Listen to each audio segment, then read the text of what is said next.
Half the world's population live in poverty. These 2.8 billion people worldwide, who are living on less than $2 a day, could work themselves out of poverty if trade was fair. However, trade is unfair. Take the country of Kenya, for example.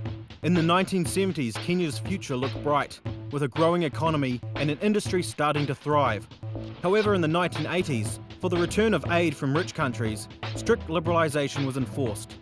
The government had to reduce support for its farmers, cut tariffs and deregulate markets.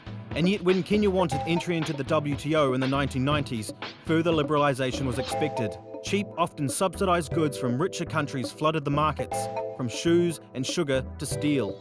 The result has been fatal for Kenya's young industries, and their vulnerable farmers didn't stand a chance in competition with rich, powerful companies and countries. Moving to the 21st century, Kenya now faces the future with devastated industries, mass unemployment, and a generation without education. More Kenyans live in poverty now than they did in the 1970s.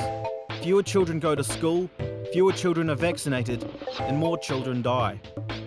Around the world, many artisans and producers of products such as cotton, cocoa, coffee, tea and handcrafts are marginalised due to the regulations put in place by large Western governments. This happens because more than 99% of world trade is conducted by the West, through rich governments and large companies and corporations, including the World Trading Organization and the World Banking Organization. They control the way trade is conducted through agreements and rules that they have created to protect their own interests.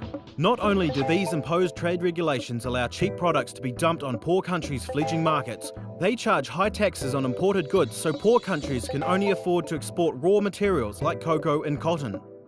It is the rich who turn these into more valuable products and reap the rewards. Kenya is not alone. Poor countries only account for 0.4% of global trade.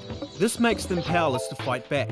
Trade rules need to change. The rules need to allow the 2.8 billion people living on less than $2 a day the chance to work themselves out of poverty.